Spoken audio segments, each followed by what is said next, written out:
Greetings from a very chilly and snowy Kansas City. This is Renee Benton at AV Renee KC. You are listening to and watching the AV Life. Hey everybody, this is Murphy Daily at Written by Murphy here from Los Angeles. I'm the AV veteran, project manager, director, and author. You are joining us today for the AV Life. Hey, this is Joe Way. I'm here in Los Angeles, well, right near Murphy, and we are in our freezing 62 degrees. So, yeah, and you're watching and listening to the AV Life. And I'm your host, Tim Van Wert, coming at you from a very soggy New Jersey. You know what? I'll take it at this point because the weather doesn't matter. And you are watching and listening to the AV Life. All right. Well, welcome everybody to the show. I'm just going to bring in our guests first before we get any further, before we get side railed or anything like that. Joe is here, so yeah. Say that again. Joe's with us today, so that's a good idea. Yes, Joe is here. So, and yeah, no, he was good last time.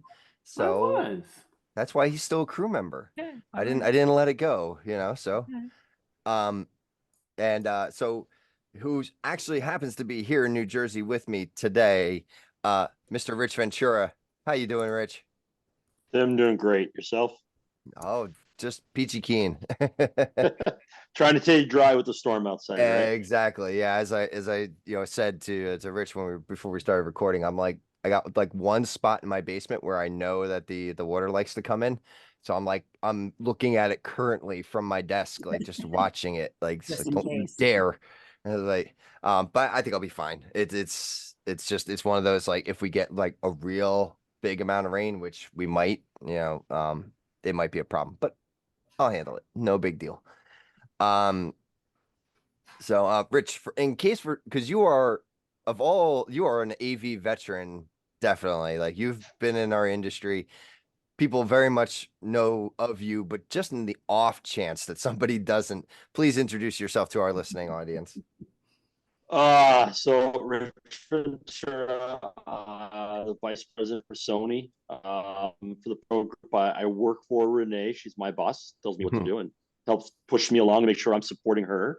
Or I got a really big demotion. It's one of the two, right? I've been blessed and fortunate. I've been in this industry going on 25 years. It's hard to believe it's been 25 years. Mm-hmm. I was a baby when I started in this industry, so I've gotten to do a lot of different things, and it's always great to hop on these with you guys. I'm definitely always here to help support the industry and be part of the industry. And that's a big part of my message to my team, and the message we give to the industry is we're all here to help the industry grow together. Yeah, and you've definitely shown that over the years, Rich. I mean, even with your involvement, you're a multi attendee here on the AV Life and on AV Roadhouse, and your history goes back with Corey as well. So I remember a couple different shows that you were on with us over the years. Yeah, it's hard to believe, huh? I mean, I was joking with somebody the other day. They were asking me about how long I've been involved in the industry. It was a kid in college who was looking at what they wanted to do, and he's asking about how to get involved. And I told him one of the best ways is to get involved, period. Doesn't matter if it's on a podcast, if it's on a trade association. I mean, I've been involved in a lot of the associations. Just get involved, because you never know someone will be listening on the other end, and all of a sudden it sparks an idea, in the industry, which grows everybody else. So no, it's always fun to be on these, and I appreciate the invitation. Well, always the invitation is always open for you, Rich. And I can't echo that any louder. I've told my story a million times on here, but I was a newbie at Rutgers when I first jumped onto this podcast, thanks to Gina Sensavero and Corey back in the day. And I got to meet so many fine AV professionals over the year, and some that are, maybe a little less, fine than others, Mr. Joe Way. No, just kidding. I'm just gonna stay on mute, No. I'm not here. No, Joe, there's a whole nother level of respect and admiration that I have for you, just because of our work that we've done in HETMO over the years, and that has changed my course of a lot of the things I do from year and year. But yes, get involved. That is the, if it's on X, Twitter, whatever you want to call it, LinkedIn, podcasts, get involved. That's the best thing I could tell you too. So, Good. yes. So thank you, Rich, and welcome back to the AV life. So, okay. So we all doing all right tonight then? We are All right. cold. Renee, I know your Chiefs are in the playoffs, and my Steelers made it to the playoffs by some miracle. Yeah, by the hair of our chinny chin chin. I don't know how we did that, but yeah, we're just Me more than you did. yeah. Well, we're gonna take what we can from here on out. Yeah. But so there's that to look forward to. At least a little playoff football is always fun. We'll see what. Yeah, rub it in. My Vikings missed out, so Yeah. I'm sorry about that, I'm Rich. sorry too. Yeah. They did sorry. look promise. They did look promising earlier in the Yeah, season. when you lose a quarterback to an Achilles tear and everything else, right? I mean, Good. now I think we got 11th pick in the draft, so hopefully we can spend it wisely. That's always That's always the hope, is whatever happens with those draft picks. So, it could be worse. You could be a Carolina Panthers fan and be like one of 100 that showed up for that one Sunday game. So. That's bad. I don't know. BC Hatchet's pretty upset today. He's a Titans guy. Oh yeah, because Yeah. I saw that today, and Yeah. I saw BC's post about that. Yeah. And now there's a lot of talk if Tomlin's even going to be back next season. Excuse me, next season, but we'll see. Lots of things. Yeah.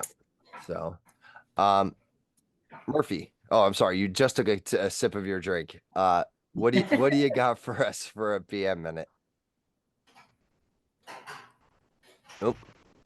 You're muted, Murphy. Hello, everybody. There you are. Welcome to 2024. I don't know about you, but I got a lot of projects coming up for 2024. It's a new year. We get to lay them out. And oh yeah, we also get to go, ooh, we need to finish those ones that didn't quite last year. So there's that. When it comes to projects, there's what we say we need to do. There's what we say, like the scope of what it is. Like, okay, we're going to go do this one particular thing. And then the project starts to happen. And all these things come up at it. The arrows and the rocks come at the project. And at that point, the project manager or the other people in charge of the project have to have an understanding of what is the most important thing. When it comes to projects, I tell when I'm running a project, I tell I get to all the people together, usually at the kickoff meeting, I will want to ask, what is the most important factor in this? Is it money? Is it time? Or is it a particular feature that is really the driving factor on this project? So these decisions, when things come at, when the slings and arrows come at the project, I can know which way to swerve. Is it going to affect the timeline? Maybe the sponsor of the project is like, time is not the most important thing. What I really need is this one feature to be intact. So I go, okay, we can delay it. No problem. We can delay it. And then we go swerve forward to get what the project really wants.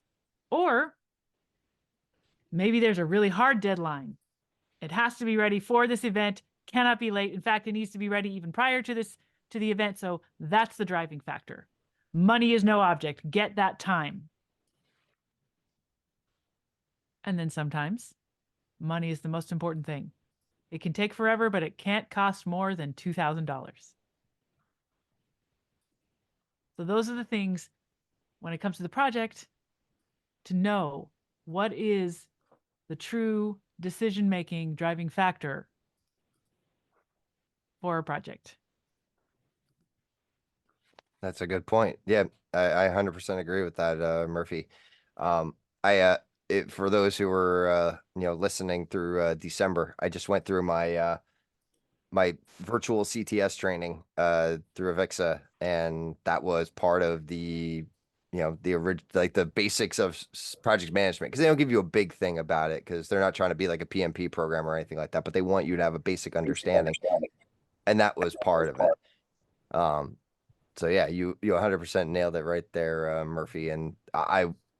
it's always important to know that information because that'll determine everything. And I've had projects get changed because, it has to be done in X amount of days as opposed to, X amount of dollars.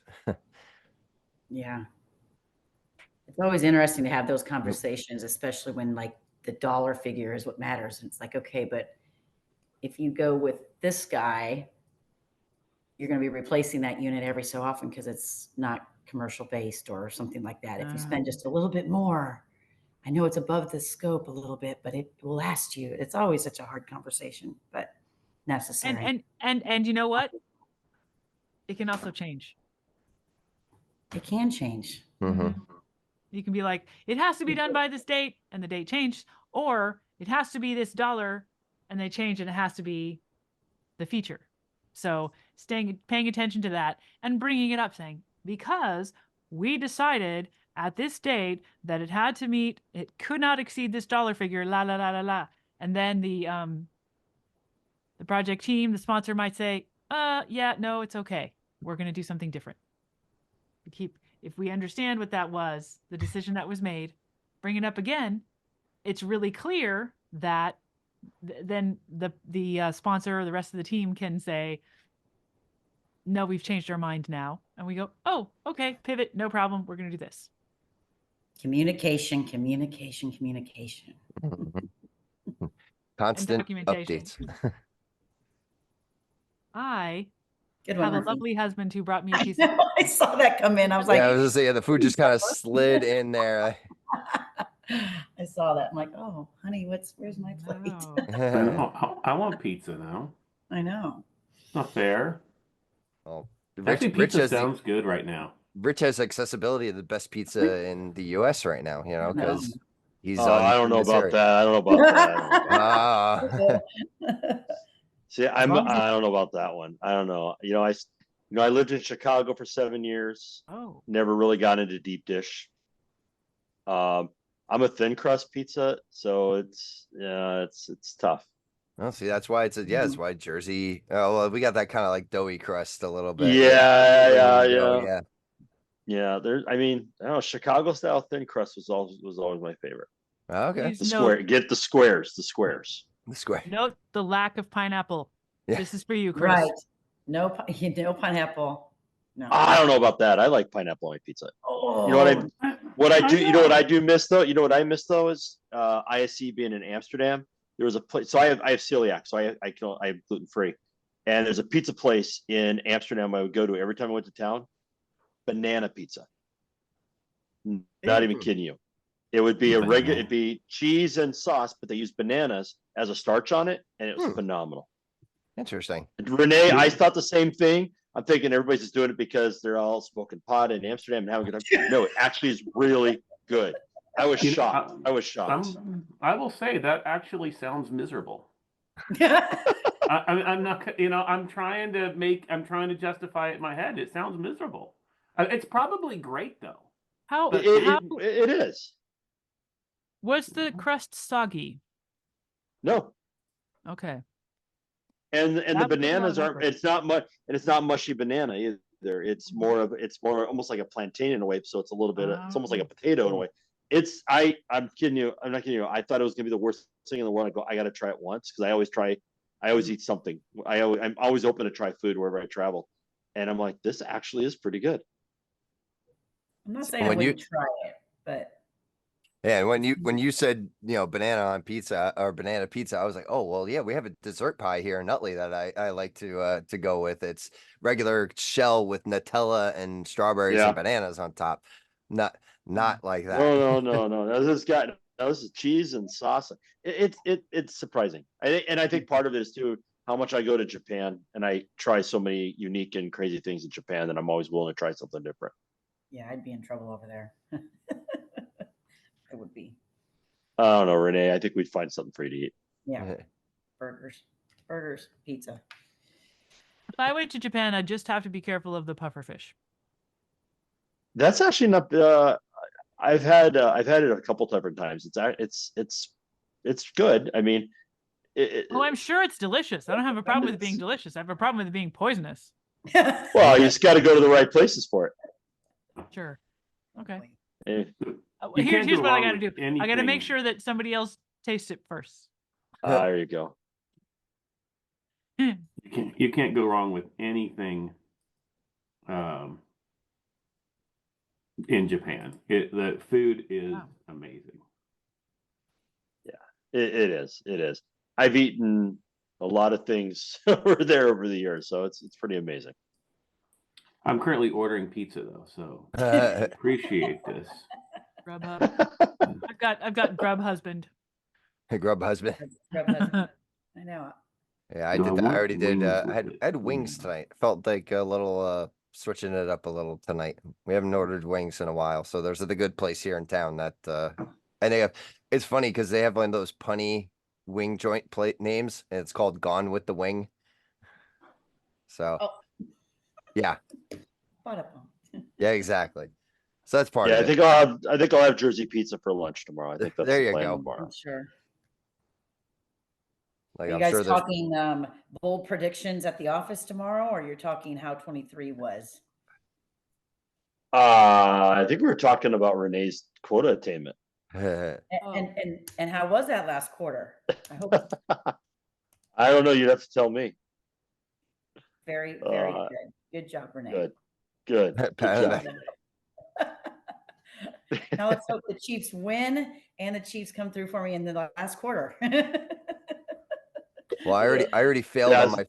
I already failed on my first like boxes sheet that I bought. I bought into one for the national championship game, and I got Oh, totally knocked out on that one. So that was quite a game. that It was was a great game. The first 3 quarters were phenomenal, and then it just went downhill from there. so another win for the Big Ten. So that's all. That's Yeah. all I can Well, take out of it. Yeah, I Well, guess I technically, agree with you. I mean, as soon as the game ended, no matter what, everyone's the Big Ten now. Yeah, Oh my gosh, Oh, Jeff. true. Still can't believe that. I'm still struggling with that whole idea of now UCLA and USC, and because I think we come to UC. I think we play at UCLA next year.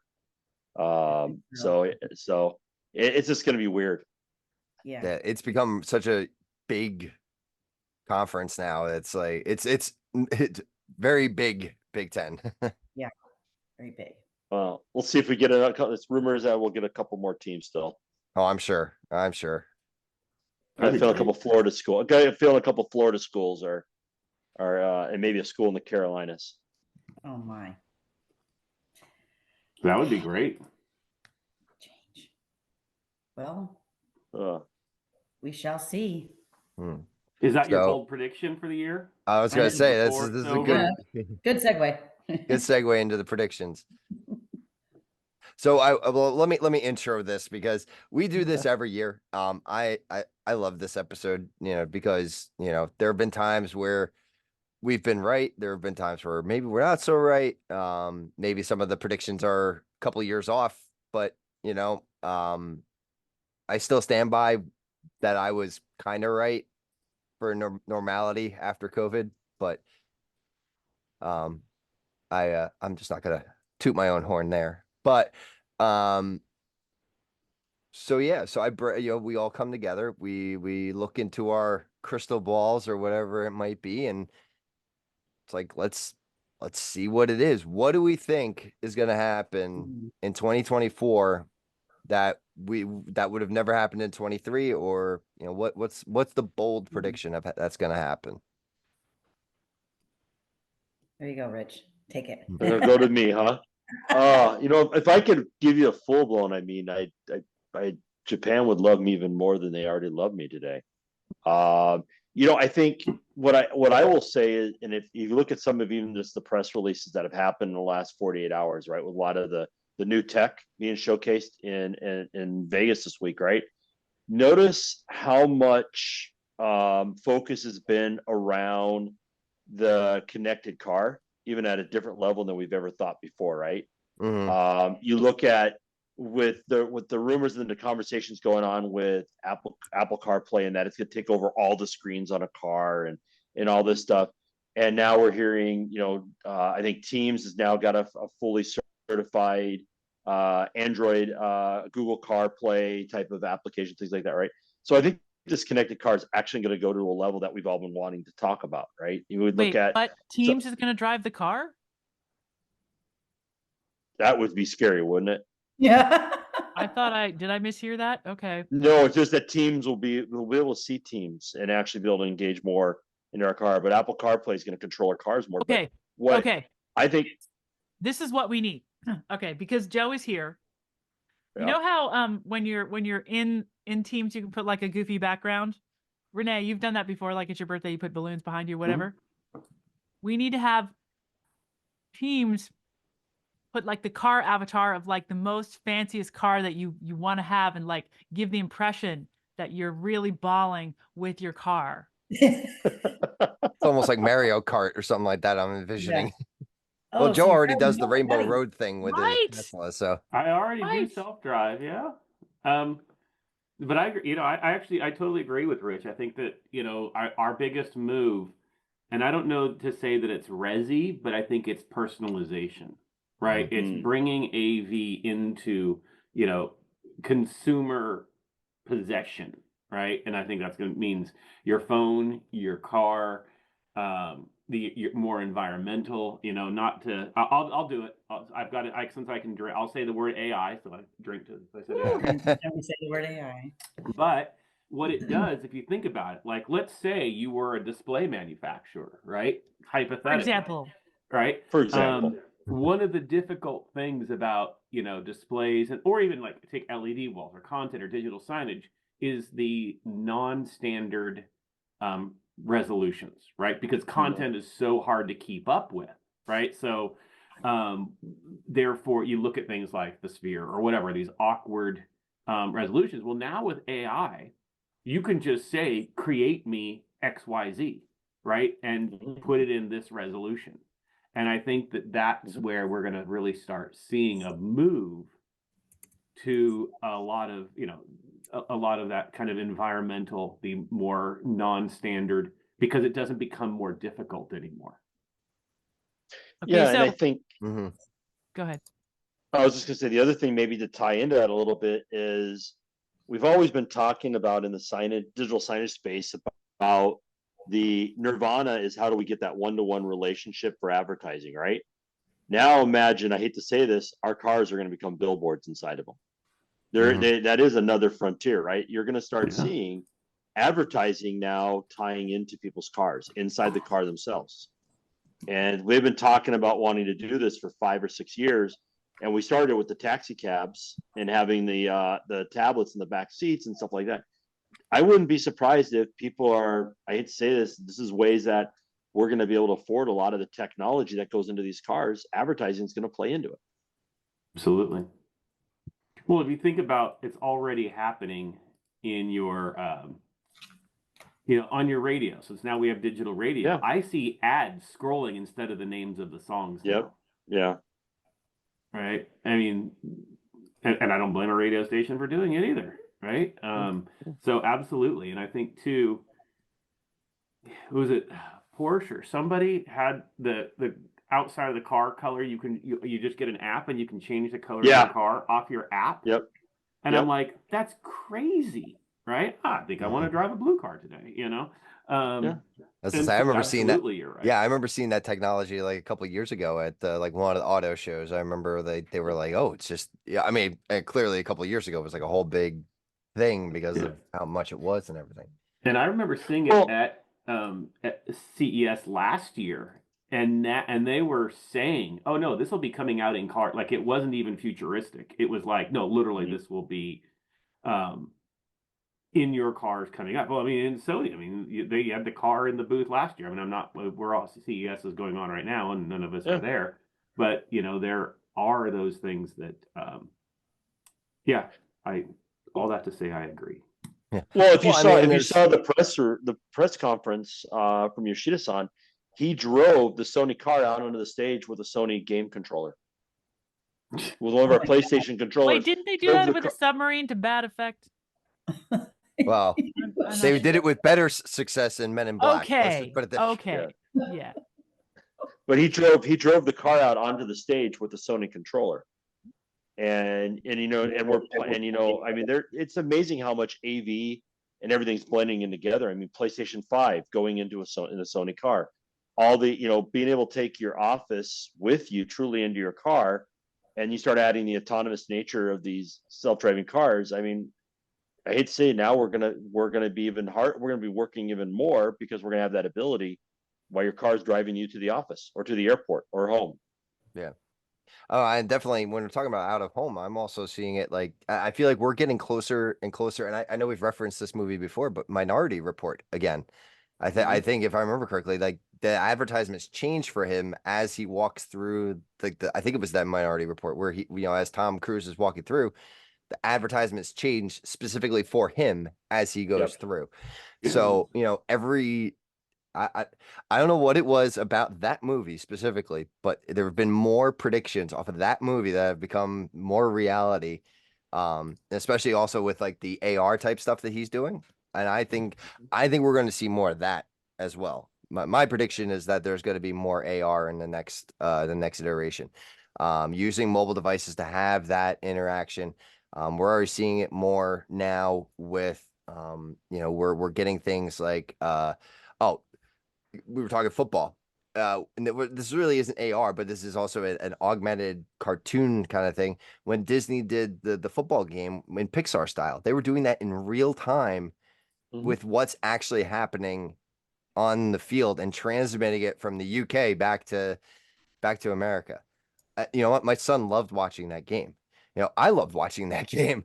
You know, I love football, but like that was just something different. It was engaging. It was using that sort of technology, and before that, they had the Nickelodeon game. They did the overlays with the slime and everything like that. So it's using those technologies. I think we're going to see more and more of that happening to increase viewership, to get that engagement, because you know, as an example, I took my son to there's a museum here in New Jersey. It's called the Info Age Museum, and they have a little bit of technology stuff, a little bit of history stuff. But the things that got him really engaged were the interactive displays. If he could go up to it and touch it, do something, push a button, he wanted that. And you know, all the models of like the Revolutionary War, like I thought they were cool. Maybe I'm just getting old, but he needed that interactive piece, you know. So so I think that kind of merger of those two worlds are what's gonna be next. That I think that's you're gonna have that, and I'm excited to see what they could possibly do with that. Well, the tech is getting closer to the creators, and that's probably the most important thing, right? And if we look at the message that we always look at within Sony is how do we get closer to the creators? And you look at technology like Macopi, if you're familiar with Macopi, which is basically sensors that can go on different parts of your bodies, and within 2 seconds, you can have an animated figure on the screen, and you can move around, dance, and everything like this, and it's actually following you. It does a whole cartoon character with it, and you start taking spatial reality displays and all these headsets. I mean, we had going to CES this year, we had Apple was like the talk of everything, and the metaverse product as well. I mean, we've introduced a product. There's been about 5 or 6 other products, so everything is focusing around that space. And that whole augmented reality, spatial reality, metaverse, all that stuff, it's going to be everywhere. It's not just going to be in the home. It's going to be in our cars. It's going to be in our workplace and different types of applications as well. Definitely. Absolutely. So I'm imagining what with the advances in holographic technology, the ability to actually do fantasy football in a whole new way. Okay. You can, you know, get the hologram of all these historical and fantasy football, putting them together. I wonder if you'd have to like get a Get copyright. see all of this copyright. All of this is how do people make money off of it, right? Mhm. So it's kind of like a Roblox Minecraft way of creating this character, having this many iterations of it that have like this capacity so that you could buy your fantasy guy, but only so many people could do it. And then you gotta have a way to make money off of it. None of this is going to go anywhere unless there's money. Richard, I think, yes, let's get it close to creators, but unless they have like a truly profitable idea, they're just stacking cups. Well, think of one of the hottest topics in probably our industry lately has been virtual production, right? And taking LEDs and integrating cameras and creating entire sets and stages all virtually, right? That is a massive change that's happening in how movies are produced, commercials and stuff like that. Everything we're talking about is just another way that we're going to be doing the same thing. Yeah. And I think the metaverse is a really interesting thing, and it's probably weird to hear a screen guy talking about the metaverse, but the metaverse really is a whole nother area that we can look at. How do you drive revenues? How do you build brand equity? How do you do all that stuff just in a totally different world? And I think once people can finally figure out the right way to do it, it'd be really interesting to see the applications in education, right? Could the metaverse be used in place of virtual classrooms? I hate to say that because I want more screens sold to go into the classrooms, but could that be another way that schools can reach out to get more students and get more people involved in classes? Could we see trade shows going in some cases like that? I know we like to physically touch product, but there's some shows where all you're doing is sitting in a conference and listening anyways. So I think it's going to open. I think that if I would put a bold prediction, I think what we've all done for the last 5 years is going to get flipped upside down in the next 12 months. I think we're going to be looking at business so differently, and I think we're going to be looking at applications differently and way we use the tech differently than we've ever thought before. He said it. He said it. Think different. Renee, what about you? What do you think we've got coming up in the next year? I don't know. I'm still in denial that it's even January 2024, really. But, I don't know. I feel like personally, away from the technology, I see a lot more events happening regionally. I think I predicted that on our show last year or the year before, but this year already, I'm already reaching out going, hey, listen, I'm trying to get a game plan together for the year. I know, which is hard to do, right? Because some people are deciding in August, they're doing an event in November, but trying to do it. And I'm like, holy cow, I'm going to be at an event every few weeks this year if I try to attend all the things happening. And it's, universities throwing in these tabletop shows and vendor days, and which I'm all about. I'm loving it, but I've got one on the books already. And I'm like, well, what a cool idea, and it's a mini little show. And I don't mean the Hetma Road shows. I mean, I was going to say, are you talking about like the Hetma Road shows, like the one that's coming up in this month in January down in Arizona? It's the same, but this is like or the one in New Jersey on April the 10th. Plug, shameless plug. Yeah. Or the Sony Pro Road Show in Kansas City, January 23rd, right? Which, thank you for that plug, Joe. Appreciate that on the Hetman channel. But I just see a lot more of that happening, and it being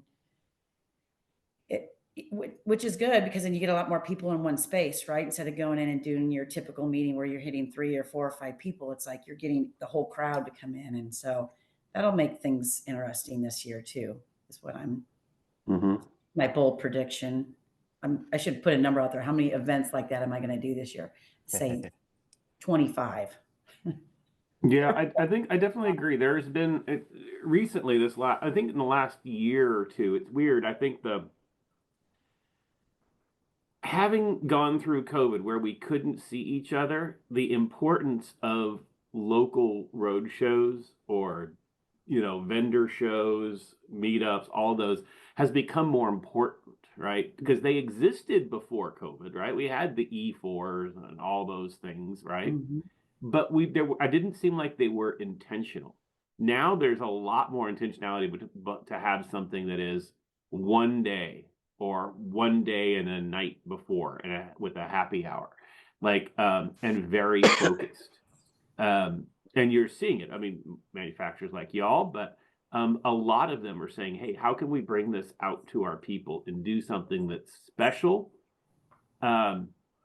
Which in a way, though, it's also makes it very, very overwhelming. You know, like being here in LA, I could probably go to one 3 times a week between all the various manufacturers or integrators between San Diego and, you know, Santa Barbara. There's gonna be something. So there is, you know, but I also don't blame people because now you don't need the big ISC and Infocom for people to come get to you, right? The fact that we can actually take things on the road, I think is a big change, and I think it's good. You know, now what I want to see is, like, I loved the fact to take the Sony one, right? Kansas City and San Diego. We always think it's got to be LA, New York, Chicago, right? Now, and so the fact that you're taking them to the next market, right? The markets that are, you know, I would say they're not small markets, but they're not the ones that you automatically default to, right? And that's really what I'd like to see. And what's interesting, if you look at even the HETMA Road show that's happening in Phoenix in a couple weeks, is going to be one of our biggest attended. The ratio for higher ed is the best ratio. I mean, granted, we did a few. We had never known how to do it. We needed a few to kind of figure it out and figure out the secret sauce. But it's interesting that when we take it to a market that doesn't get served, how many people are running to it, you know, and the school, people are driving a couple hours in. And like when I had mine here in LA, it was great. It was fine. Part of it, but the whole thing was, it was another event. And then there was going to be another one the next week somewhere else. Right. So Joe, you hit it though. Like San Diego market is, you know, I'll be honest, we're a little selfish. We did it because it's our headquarters, right? And I got a free building. So I'm like all for it. We have almost 400 registrations for our event next month. 30% are not even people in Southern California. I got people flying in from Ohio, New York, Texas to attend this because they want to go to these smaller events. And, you know, we've got 16, San Diego. Well, that too, right? But, you know, we've got 16 manufacturers working together. So I think what you just said was really important. In 1 week, you could go to 3 to 4 shows, right? I think what we need to have happen is we get things like what HETMA is doing, which I love what you guys are doing. You get the Alamo E4s, which are really good. Some of the manufacturers need to get together and have these smaller events where maybe there's only, you know, 10 or 12 manufacturers, not 30 display companies in a room. So you're getting your head spun around, but really more of a focus type of thing. And I think the more we do that as an industry, I think we're gonna move forward. And I love hearing that Arizona is going to be so heavily, you know, attended with education because that's what we want to see. I want to see events like that. I want to see more of those size of events because honestly, all of our trade show budgets aren't getting any bigger. In fact, most are getting smaller. These regional events, we can do a lot more for a lot less money, and there's a lot of value of that one-on-one time with each other. Yep, absolutely. Oh, believe me, I was excited when I heard Kansas City was on the list because nobody brings anything to Kansas City, right? Most of the time. So, Well, Kansas City already has everything it needs in having you there. Exactly. Joe. Joe's my favorite. Hashtag Joe's my favorite. But I do think as an industry, we always tend to go to, let's go do LA, let's go do Chicago, let's go do New York, let's go do, I mean, even Boston, right? And I think doing more of these events in Denver, in Kansas City, San Diego, Phoenix, even, you know, we did one in Houston. Houston's tons of corporate accounts and lots of business down there. I think doing more events like that, I think are really good to see. Yeah. That's what I got, Tim. There you go. Well, I like that, and I think yeah, you're hitting it right on the head there too, Renee. So, all right. Well, Murphy, do you have any of like I mean, you've been kind of chiming in on everybody else's. I've been You have heckling. what's that? I've She's been our heckling. heckler, resident heckler. Yeah, you. That's okay. Predictions.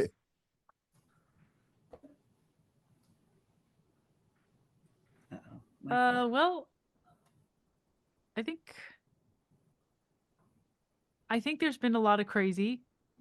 We're calmed down from the dumpster fire of COVID a lot, but we've learned things. I think that what Joe said, that in what Joe and Rich were saying,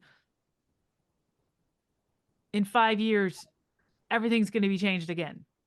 But maybe we're like, okay, yeah, that's now part of what we expect from life. Everything changes. We had a sense of like, well, we know the trajectory. And I think there's some like reality check that we're like, yeah, we don't always know. Pay attention, look for the unexpected. And I think that as that is happening, there is also a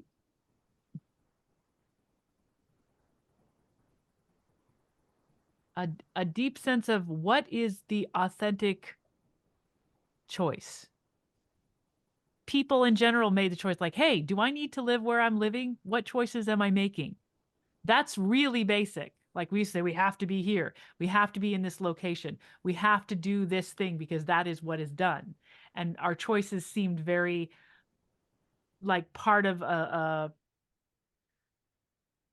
chute. Like we're going down this well-worn path.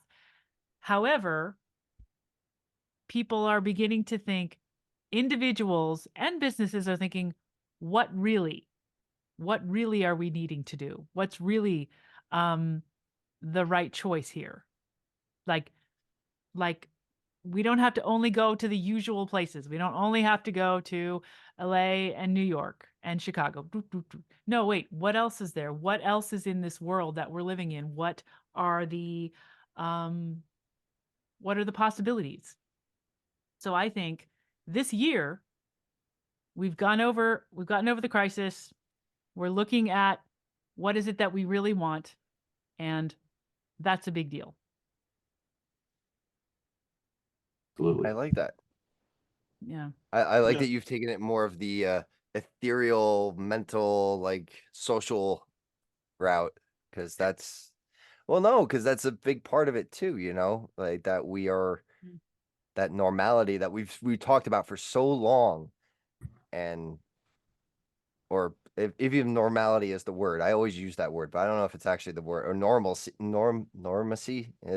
but Normalcy. Yeah. normalcy. But I like normality because that's from Hitchhiker's Guide to the Galaxy. So Oh. that's why I always use it. Nerd, Normality restored. nerd alert. Yeah. Right. And you've known But me of for how long? course, part of what we're Come on, doing here. Joe. Well, speaking of which, my normality needs to be that I'm bopping off a little bit early. Thank you all. It's great to see you, Rich. And Good to see you happy as New well. Year, everybody. Good luck, Thank Murphy. you very much, See ya. Murphy. That whole stretch. See ya. So we didn't really have any bold predictions. No. Hmm. Come on, No, Joe. I think We're saving the best for last. Let's go, Joe. Oh no, Tim hasn't gone. Well, no, I kind of went with the AR. Okay. Oh, Yeah. I got one prediction. My All right, what? pizza's here. I'll be back. Whatever. I'll predict Joe will be back. Should we make predictions on what is Oh. on the pizza? Oh, look at his tracking cameras trying to find him. I found the. Oh no, it's really, this is the quality content that you all sign up for Oh here. my gosh, Yeah. his wife must be playing. And, Oh yeah, it's pickleball. It's Tuesday. I don't and know. I'm gonna hate that. I'm gonna hate to cut off in 5 minutes. I'm gonna have to because I've got a little one who's crying to see dad on Aw. video, so she'll go to sleep. I have a 3-year-old. Yeah. Oh, it's So, been 3 years I've already, been- Rich. I know, right? I know, and Oh. I've been home for 3 weeks. So this is my first trip of Yeah. the year, and so she's not digging dad being gone. But Oh. I will throw out I will throw out something that's kind of a bold thing we need to think about though, and of course, knowing me, I always go back to the digital signage aspect of things, right? But I do think we're going to finally see the tipping point on digital signage and SOC. I really think this year we're going to see where we've seen it today. It's been about 30% of the industry. I think we're going to see it well over the 50-60% of digital signage is going to be in an SOC based platform. I think you're already seeing, because everyone talks about BrightSigns, they make it a great platform, but BrightSigns even realized it, and they've introduced a partnership with a display company where their BrightSign player is an SOC. So I think with that and what Samsung's doing with VXT, what we're doing with SOC and LG and everyone else, I really think this is the tipping point, and we're going to see heavy amount of application installations that are going to be SOC based. Well, I would love to see that. I would love to see Rutgers do that too, because we need signage so badly on campus, but no one wants to take ownership, and that is the biggest hurdle. That's always been a hurdle in education, though. I think every school I've ever talked to, that's always been the biggest hurdle is who really owns it, right? And you got all the schools want to do their own signage system, and then all of a sudden you're sitting on a school that might have 4 or 5 different platforms on campus because someone wanted to do something different. Yeah, I know. I know. I know. It's crazy, right? I mean, but I do think that it goes a little bit back to a little bit what Murph was talking about. I always have the conversation about defining objectives in every investment you do and every plan and every program. I think people are finally realizing that how important signage is to what they need to do. But I think there's still that. I don't know. I think there's still that there's 600 software platforms out there. Which one's the right one for me to invest in? And which is the right way to go so that they're future proofing everything. But no, I do think though SOC finally has turned that curve. I think it's really turned that corner and become a very viable play in this space. Absolutely. I agree. No, I think that will be. I think are we going to disagree on anything? I don't think so. Because it all makes sense. All of our this, predictions have made sense. Like they're not, this, they're bold, but they're not. This will be the year of digital signage. I think this will be the year that it really kind of takes a thing of its own. I think, and I think the thing that's been holding us back has been digital out of home, because the out of home. I mean, the out of home operators are looking at their billboards and they're looking at the confusion and how difficult it really is, but it's actually not that difficult. It's just everybody's so focused on attribution and looking at how do I monetize the network and how do I connect to the trading desk and how do I connect to the sellers of ads and all that stuff. I think we finally have seen a lot of companies like Hivestack and those who have created platforms to bridge those gaps finally. And then they tie into SOCs and become a little simpler. And then we get into our cars, Joe. Full circle. And it follows us everywhere we go. Yeah. Exactly. It does. It's scary, isn't it? Well, it's already scary that they customize the ads for us, like Joe sent to us last time we were recording. He talked about that one restaurant, and all of a sudden it showed up on your Facebook. It's just, you hadn't even looked for it. We just talked about it. And so it is scary, isn't it? I mean, it really is scary. I mean, think about 10 years ago, would we have thought we'd have a thing called Alexa in our homes? Or Google Home Thanks for or saying Siri. Yeah, mine didn't hear it. So, but I mean, think about it.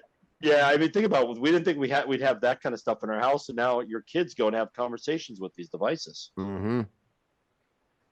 Hey, I lost Wi-Fi the other day. I lost my heater. I lost my security system. I lost my TV. I'm like, everything is connected.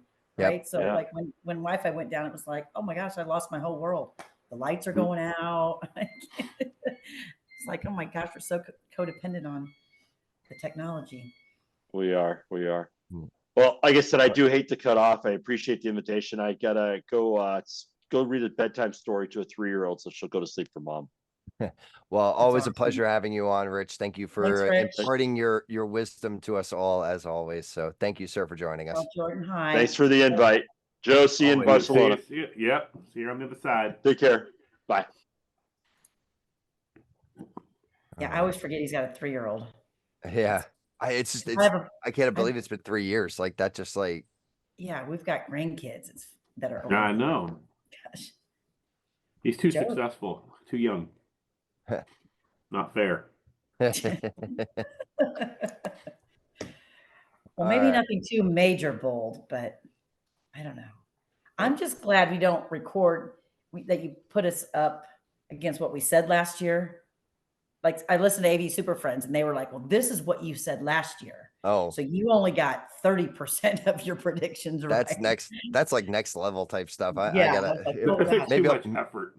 Yeah, maybe Yeah. next year I'll go back and I'll listen. Please don't measure my predictions.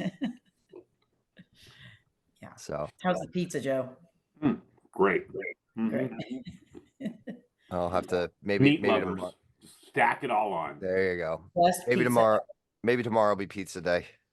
So we'll Like see. pizza for lunch. Well, let's wrap this up and let our listening audience go about their New Year's and get everything going here. So yeah, thanks for everyone to listening here to the AV Life. Check us out on YouTube and on your favorite podcast streaming service, and also higheredav.com. I need to get out on my TikTok a little bit more too, because there hasn't been a walking with Tim in a while. I So know, you need to take a walk. Well, maybe not in the gotta take a rain, walk. but take a walk and walk with Tim. Yeah. So that's gotta come back again. And